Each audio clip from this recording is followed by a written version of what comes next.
오늘도 좋은 날입니다. 오늘도 우리의 신앙이 회복되고 또 부족한 부분들이 보수돼서 하나님을 영화롭게 하는 그런 귀한 시간이 되어야 될 것입니다. 어제는 우리가 주님께서 나는 포도나무요 너희는 가지다.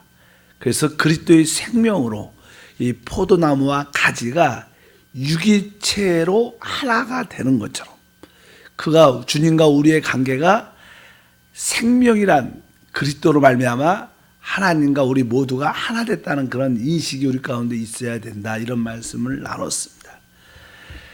실제로 이제 요한복음 14장, 15장, 16장은 주된 그런 말씀이 그런 내용들입니다. 그래서 요한복음 14장, 15장, 16장의 마지막 어떠한 결과를 요한복음 17장에 기록이 되어 있죠. 요한복음 17장은 주님이 기도하는 내용이 기록돼요. 주님의 기도. 주님께서 항상 기도할 때 우리가 볼 때 주님의 17장에 나오는 기도의 내용을 보면 우리의 생각과 아주 판이하게 다른 그런 기도를 하십니다. 아마 신성, 하나님에 속한 그런 기도가 아닐까. 주님께서는 병든 자를 위해서 기도했다든가 축복을 위해서 기도했다든가 특별히 잃어버린 자를 찾기 위해서 기도했다든가 그런 내용들은 별로 없습니다. 근데 우리가 이 기도를 통해서 주님은 주님 마음 안에 깊이 있는 것을 이렇게 마련해 줬어요. 주님이 진짜 그 안에 품고 있는 그 마음에 원하는 것을 기도하셨는데 그 내용이 무엇인가? 그것은 다른 것이 아니라 바로 아들을 통하여 아버지를 영화롭게 하는 것이다. 참 그 말 자체도 어렵죠. 그러니까 우리가 이렇게 시작하죠.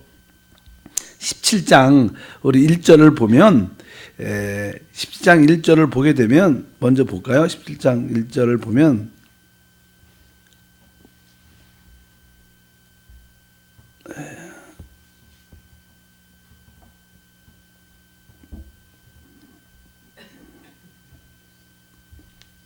여기 써 있습니다. 예수께서 이 말씀을 하시고 눈을 들어 하늘을 우러러 이르시되 아버지여 때가 이르렀사오니 아들을 영화롭게 하사 아들로 아버지를 영화롭게 하소서. 여기 보니까 아들을 영화롭게 하사 때가 됐다. 이제 때가 됐다는 것은 예수님이 곧 이제는 죽으심, 부활을 통과하시는 그런 과정 가운데 있습니다. 주님의 죽으심을 바로 앞두고 이제 때가 이르렀다. 나를 아들을 영화롭게 하사 아버지를 영화롭게 하소서. 그래서 여기서 아버지를 영화롭게 한다는, 나를 영화롭게 한다는 그 뜻이 어떠한 뜻을 의미하는가? 지금이야 결론적으로 우리가 주님의 그 죽으심과 부활을 통하여 그분이 영화롭게 됐다는 그런 뜻을 말씀합니다. 성경에서 영화롭다, 영광이란 그런 단어는 하나님이 우리 가운데 이렇게 나타나실 때 우리는 무엇을 보냐면 영광이라는 것을 봅니다. 영광이라는 것을. 그래서 항상 우리가 영광이라는 단어를 많이 써요. 하나님의 나타나심은 곧 영광입니다. 그래서 이제 하나님이 표현되는 거죠. 우리한테 드러나고 보여지는 겁니다. 하나님이 우리에게 보여주고 나타날 때 우리는 항상 하나님의 영광을 본다고 말씀했는데, 우리가 구약에서도 이스라엘 백성들이 이제 애굽에서 나와 광야에서 하나님의 말씀대로 성막을 건축하죠. 광야에서 성막을 건축했을 때 그 성막 위에 하나님의 영광의 구름이 가득 찼다는 그런 걸 통해서 바로 그 성막이 하나님의 임재, 하나님의 나타남인 것을 우리에게 보여줬습니다. 또 이러한 사건이 한번 기록되어 있는데, 이제 그들이 가나안 땅에 들어가서 다윗이 준비한 모든 재료를 가지고 솔로몬이 하나님의 성전을 완공합니다. 성전을 완공할 때 이제 그 마지막 성전을 완공하고 이렇게 기록되어 있습니다. 왕상 8장에 보면 제사장이 성소에 나올 때 구름이 야훼의 성전에 가득하며 제사장이 그 구름으로 말미암아 능히 서서 섬기지 못하였으니 이는 야훼의 영광이 여호와의 성전에 가득함이었더라. 그러니까 광야에서 성막이 건축될 때 또 가나안 땅에, 이스라엘 땅에 성전이 건축될 때 하나님의 영광이 충만했다 이렇게 말씀합니다. 그래서 그것은 하나님의 나타나심, 하나님의 표현되심이 곧 뭐냐면 하나님의 영광이다 이렇게 말씀을 드릴 수 있습니다. 신약에 와서도 이제 우리 주님이 이 땅에 오셨을 때 우리가 그의 영광을 보니 독생자여 영광이여 은혜와 진리가 충만하다 이런 표현이 기록되어 있고, 실제로 그것은 우리가 잘 보지 못하죠. 그래서 예수님이 실제로 주님의 그 영광을 보여준 때가 있었습니다. 우리 베드로와 요한과 야고보를 데리고 우리가 보통 변화산이라 그러죠. 산에 이렇게 깊이 올라가셔서 주님께 기도를 하시죠. 주님께서 기도할 때 벼랑간에 우리 주님이 변형되셨습니다. 영광스럽게 그의 모습이 일반적인 이런 모습이 아니라 영광스럽게 변화됐다고 성경에 말씀을 기록되어 있는데, 성경은 마태복음 17장 2절 이렇게 말씀합니다.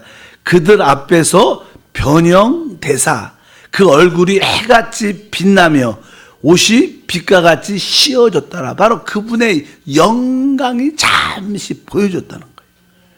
그냥 그 베드로와 요한과 야곱은 변화된 일시적으로 잠시 있었던 것을 볼 수 있습니다. 그래서 잠시 보여준 그런 영광을 봤는데 이제 그 영광이 나타날 때가 됐다 이렇게 성경을 말씀합니다. 그래서 보통 우리가 이 영광을 표현할 때 해의 영광, 달의 영광, 별의 영광 이런 빛에 대한 이야기를 많이 하죠. 그런데 여기도 마찬가지입니다. 이 전기가 어떤 전구를 통해서 이렇게 전기가 들어올 때 전기는 눈에 안 보이지만 이 어떤 전열 기구나 전등 통해서 이렇게 빛이 확 비칠 때 우리는 이 빛나는 밝은 모습이 이 전기의 하나의 영광이에요. 영광이죠, 이렇게. 그러니까 마찬가지로 하나님도 보이지 않지만 우리 가운데 나타날 때 이렇게 빛처럼 환하게 나타나는 것이 하나님의 영광을 설명을 쭉 합니다. 그래서 우리 주님은 이제 죽음과 우리 주님이 이 땅에 오셨을 때 그 안에는 하나님의 영광으로 충만한 분이신데 그것이 이 육체 안에 갇혀져 있었습니다. 그래서 이제 그 육체가 십자가에서 깨어짐으로 말미암아 그 하나님의 그 죽음을 통하여 영광이 해방되는, 그래서 바로 아들이 영화롭게 되고 그 아들의 영화롭음을 통해서 아버지가 영화롭게 되는 그런 말씀이 쭉 기록되어 있습니다. 예수님이 이 땅에 하나의 미랄로 하나의 씨로 왔죠. 여기도 그냥 늘 꽃에 대한 비유를 많이 하지만 어떤 꽃씨가 있습니다. 꽃씨 안에는 그냥 씨만 있어요. 근데 그 안에는요, 이 꽃이란 이렇게 꽃이 앞으로 이렇게 이런 붉은색 아주 아름다운 색으로 필 것 같은 그러한 꽃의 영광의 아름다움이 다 그 씨 안에 잠재되어 있어요. 근데 씨 자체만 봐서 우리가 그것을 알 수가 있지 않습니다. 근데 이것이 그냥 땅에 떨어져 심겨져서 이것이 씨앗이 죽고 뿌리를 내려서 자라게 되면 결국 어떻게 해요? 아름다운 이 꽃의 영광을 드러내게 된다는 거예요. 예수님도 하나의 씨앗으로 이 땅에 오셨죠. 하나님의 씨앗으로 이 땅에 오셔서 바로 그분이 십자가의 죽음과 부활을 통하여 그분의 영광이 우리 가운데 주어지는 축복이 함께할 줄 믿습니다. 그래서 이런 의미를, 근데 보통 이런 꽃은 보통 그냥 과일 같은 경우에는 나는 우리가 사과에도 나는 사과 맺기 전에 꽃이, 배를 맺기 전에 꽃이 보통 그냥 꽃이 핀 다음에 열매를 갖습니다. 우리 주님도 마찬가지입니다. 이 꽃만 있으면 꽃만 이렇게 시들면 별 볼 일 없죠. 아니 이거 그냥 반짝하고 이 꽃이 시드는 동안까지는 이쁘겠지만, 그러나 우리가 알다시피 이 사과나무나 배나무 같은 경우에는 이게 꽃이 이게 복사 꽃이 쫙 핀 다음에 그 다음에 뭐가 맨돼요? 사과라는 배라는 그러한 열매를 갖게 돼요. 그래서 그 열매는 더 영광스럽게 오래 가는 거예요, 사실은요. 마찬가지로 우리 주님이 십자가에서 죽으시고 부활하시고 주님의 결과로 주님을 따르던 120명이 성령으로 충만받고 3,000명, 5,000명이 구원받는 많은 하나님의 영광을 표현할 수 있는 그런 사과 같은 열매를 많이 맺게 됩니다. 바로 여러분과 저도 바로 그의 영광의 열매들이라는 거예요. 이미 꽃은 이렇게 죽음과 부활도 꽃이 폈고 꽃의 결과는 열매를 갖는 건데 바로 여러분과 열매. 그래서 항상 우리가 열매를 갖는 것이 되게 중요하다고 늘 말씀을 많이 하는 이유가 바로 우리가 구원의 열매를 맺을 때 그것은 하나님께는 영광이에요, 영광. 그래서 우리에게 항상 열매가 있게 하는 그러한 믿음의 삶이 돼야 될 줄 믿습니다. 결국 이 열매, 하나님의 영광의 실체는 무엇이냐면, 영광이라는 것은 그러한 열매들을 통해서 하나님 열매들이 모두가 이렇게 하나 될 때, 그래서 사실 성경에서 이 요한복음 7장에서 말하는 영광의 결론은 뭐냐면 하나가 되는 거다. 모든 열매들이, 모든 하나님 안에서 모든 것들이 다 하나가 될 때 그것은 하나님께 영광이다, 이런 뜻을 갖고 있어요. 그래서 이 요한복음은 계속 우리 주님께서 기도하실 때 저들이 하나 되게 하옵소서, 저들이 하나 되게 하옵소서, 그런 기도를 아주 깊이 합니다. 처음에는 이게 영광에 대한, 나 아들을 영화롭게 하사 아버지를 영광스럽게 하소서, 계속 영광에 대한 이야기를 하다가 결국 그 영광의 실체가 무엇이냐, 바로 구원받은 하나님의 아들들, 우리 모두가 성령 안에서 하나 되는 것이다, 이런 말씀을 쭉 하고 있죠. 그래서 이제 하나 된다는 그런 말씀을 쭉 성경에 기록되어 있는데, 우리 한번 읽어보면 요한복음 17장 11절 한번 4번 기도를, 주님이 그 17장의 기도를 길게 하시는데 거기에 4번 이상이나 계속 하나 된다는 기도합니다. 11절 읽으면, 나는 세상에 더 있지 아니하오나 그들은 세상에 있사옵고 나는 아버지께 가옵나니 거룩하신 아버지여, 내게 주신 아버지의 이름으로 그들을 보존하사 우리와 같이 그들도 하나 되게 하옵소서, 이렇게 그냥 말하죠. 기도할 때 하나 되게 하옵소서. 그리고 나서 그냥 21절에도 말합니다. 아버지여, 아버지께서 내 안에 내가 아버지 안에 있는 것 같이 그들도 다 하나가 되어. 그리고 주님의 계속 기도의 목표는 아버지를 영화롭게 하는 것인데, 그 영화롭게 하는 것이 무엇이냐면 바로 우리 구원받은 모두가 하나 되게 하라는 주님의 말씀이라고 말씀드리고, 22절도 마찬가지입니다. 내게 주신 영광을 내가 그들에게도 주었사오니 이는 우리가 하나 된 것 같이 그들도 하나 되게 하려 함이라, 이렇게 말씀하고, 23절에 보면 곧 내가 그들 안에 있고 아버지께서 내 안에 계시어 그들로 온전함을 이루어 하나가 되려 함은 아버지께서 나를 보내주신 것과 또 나를 사랑하신 것 같이 그들도 사랑하신 것을 세상으로 알게 하려 하십니다. 그러니까 이 중간에도 그들로 온전함을 이루어 하나 되게 하려 함은, 하나 되게 하려 함은, 이 4구절에 보면 계속 그들이 하나 되게 하라, 하나 되게 하라고 말씀을 하면서, 주님은 이제 우리가 아버지 안에서 하나 된 것처럼 우리 주님이 바로 저들도 하나 되게 하옵소서. 원래 이제 예수님께서 내가 너희를 떠날 것이다, 너무 근심하지 말라, 내가 곧 진리요 길이요 진리요 생명이다, 나로 말미암아 아버지께 올 자가 아무도 없다, 주님이 그렇게 말씀하시니까 빌립이라는 제자가 주여, 아버지께 내가 간다고 말해서 아버지께 올 자가 아무도 없다, 나로 말미암아 아버지께, 나를 통하지 않고는 아버지께 올 자가 아무도 없다, 그러니까 그럼 아버지를 보여주시옵소서, 이렇게 질문합니다. 그러니까 야, 네가 나하고 이렇게 오래 있었는데 네가 아버지를 알지 못하느냐, 나를 본 자는 아버지를 보았다, 이렇게 말씀하세요. 그리고 나서 그냥 14장에 쭉 더 지나가면 내가 다른 보혜사를 너에게 보내주겠다, 내가 그를 보낼 것이다, 이렇게 말씀하면서 아버지와 아들이 하나라는 뜻을 말해요. 그리고 아들이 곧 뭐예요? 성령을, 보혜사를 보내줄 것인데 바로 성령과 뭐라는 거예요? 하나라는 거예요. 우리가 그냥 우리 기독교라고 우리가 믿는 신앙의 가장 중요한 요소의 하나인 진리는, 우리는 삼위일체 하나님을 믿습니다.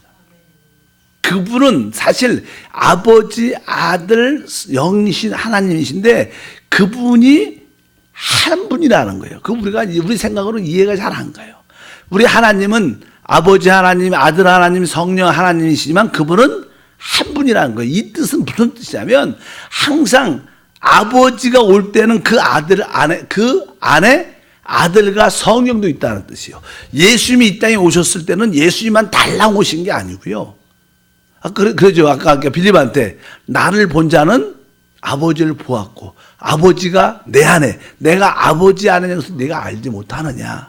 또 성령에 대해서도 바로 내가 그 성령이 너희 안에, 또 내가 너희 안에 있는 것을 알지 못하냐. 계속 그런 이야기를 하면서 아버지 안에 아들이 있고 아들 안에 성령이 있다는 거예요. 우리가 성령 충만하다는 뜻은요, 아버지 하나님과 아들 하나님과 같이 체험된다는 거예요. 예수님이 오셨다는 것은 바로 아버지 하나님과 성령 하나님도 같이 온다. 삼위일체는 그런 뜻입니다. 그분이 아버지, 아들, 성령이시지만 그분은 따로따로 계시지 않고 항상 뭐예요? 같이 계신다는 거. 상호내자라 그래요. 상호내자. 그러니까 아버지가 올 때는 아들과 성령도 함께 늘 하시고, 만약에 우리가 아들 예수님과 함께 교제할 때 그 안에 당연하게 아버지와 성령도 함께 한다는 거. 이렇게 우리가 아버지와 아들과 성령이 하나인 것처럼 너희가 하나 되기를 기도하고 있는 거예요. 그러니까 우리가 하나님께 영광을 돌린다는 뜻은 무슨 뜻이냐? 어떤 일을 잘했다는 그런 뜻이 아니라는 거예요.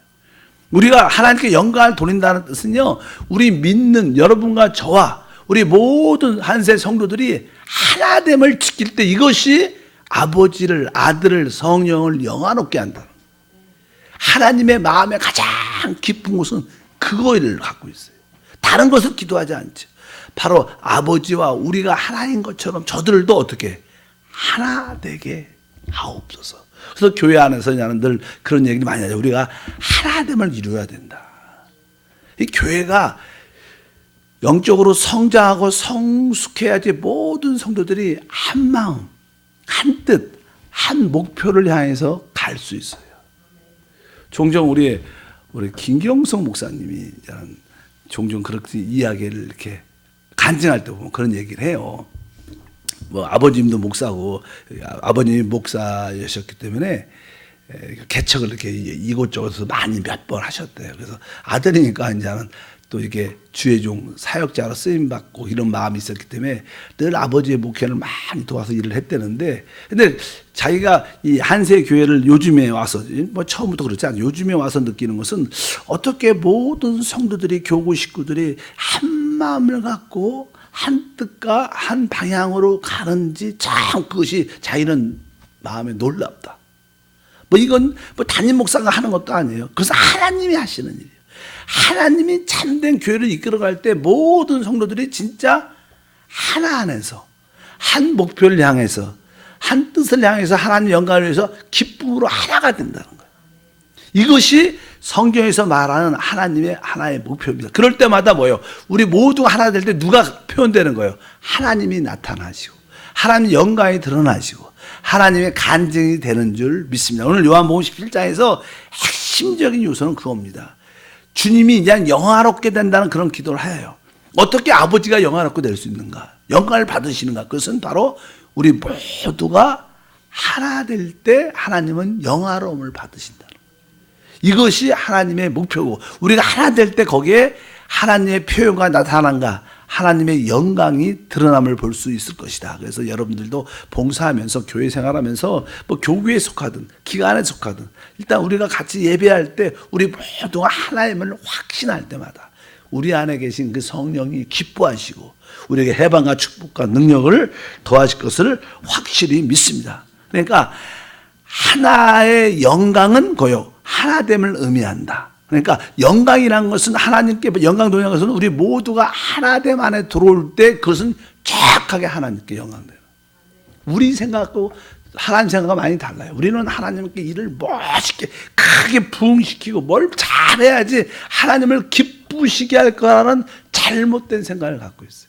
근데 성경에서 우리 주님은 마지막 그 이야기가 바로 아버지, 아들과 성령이 우리가 하나인 것처럼, 삼위일체 하나님이 하나인 것처럼 우리 모든 그들이 구원받은 모든 자들이 주 안에서 하나됨을 위해서 기도하고, 지금도 기도하시겠죠.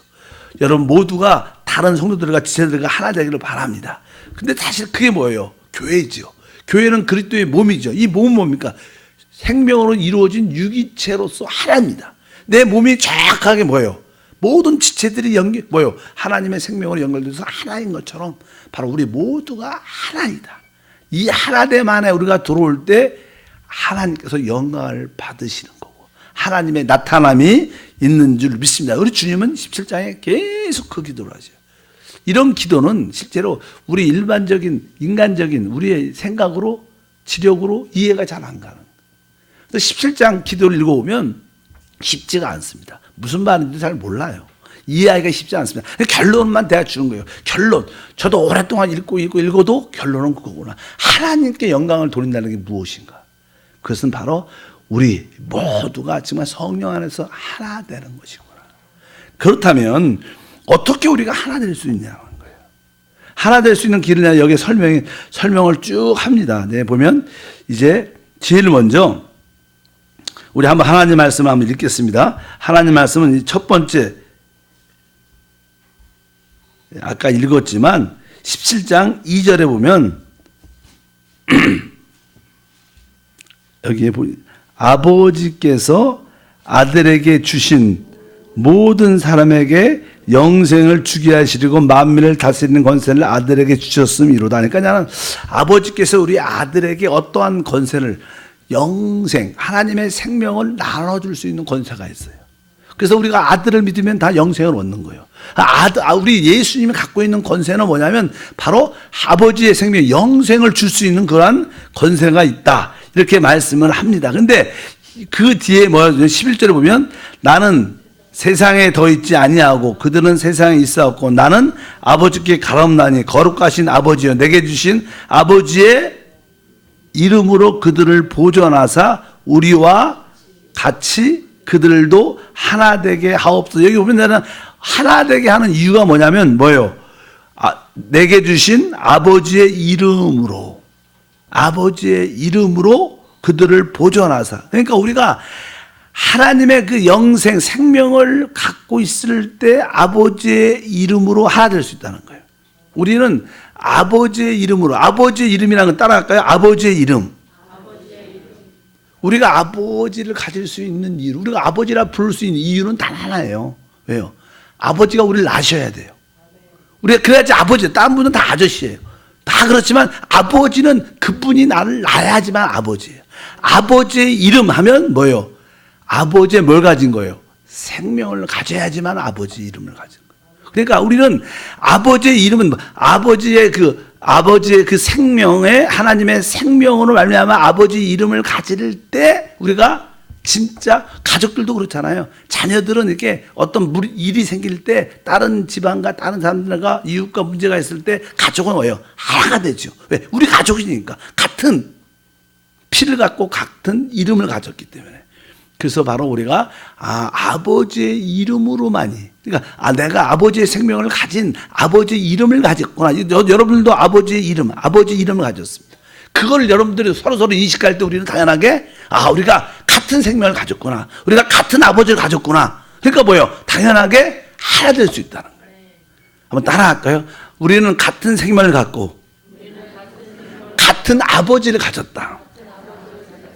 그러면 당연하게 그 아버지 안에서, 아버지 이름 안에서 뭐예요? 하나가 될 수 있다는 거예요.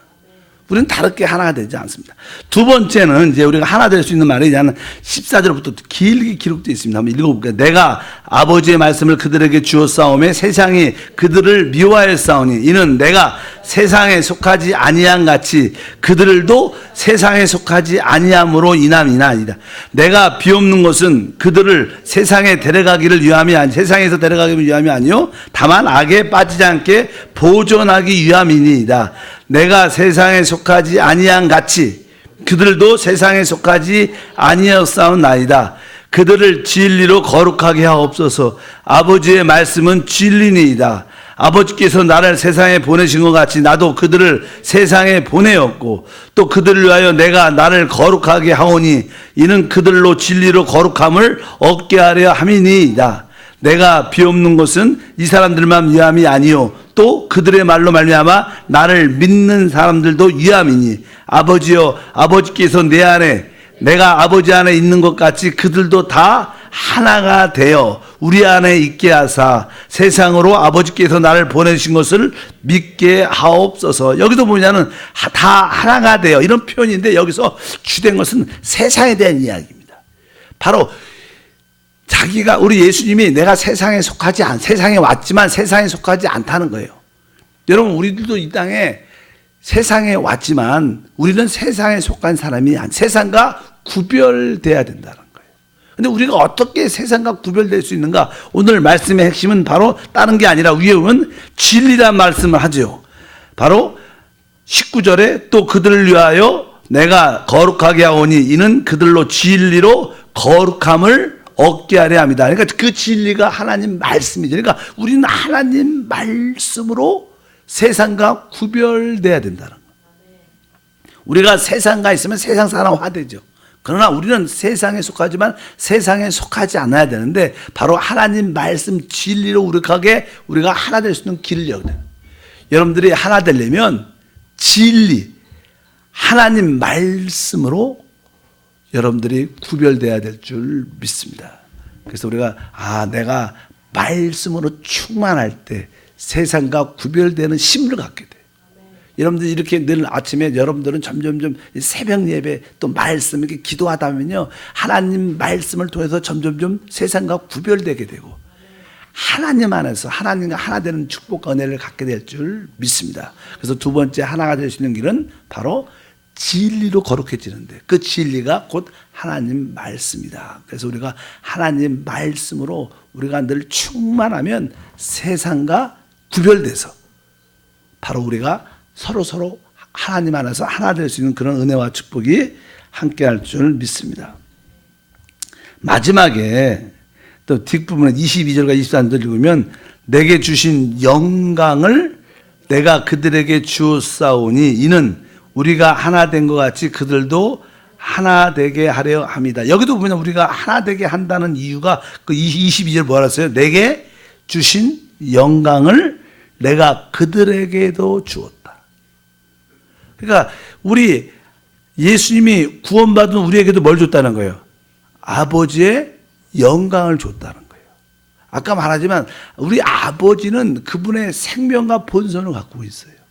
그분 하나님도 생명과 그분 하나님의 생명과 본성을 우리도 예수를 영접할 때 갖고 있다는 거예요. 근데 우리 안에는 사실 이제 한편적으로 보이지 않지만 하나님의 생명과 본성을 내적으로 생명의 보호로 가지고 있기 때문에 결국 이 생명과 본성을 우리도 나중에 어떻게 영화롭게 돼요. 우리도 하나의 씨앗으로 그것을 가지고 있죠. 여러분 지금 그렇게 안 보여도 여러분도 나중에 이렇게 영광스럽게 되고 하나님과 똑같은 아들과 똑같은 모습이 될 거니까.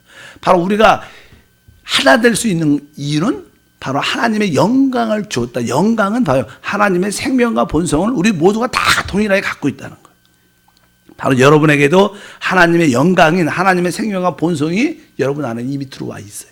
저에게도 있고 모두에게 이런 것을 갖고 있기 때문에 결국 이 하나님의 영광을 받은 자들 그런 자들은 결국 우리가 하나님 안에서 하나 될 수 있어요. 똑같은 생명과 똑같은 본성을 가졌기 때문에 결국 우리는 하나 될 수밖에 없다는 거예요.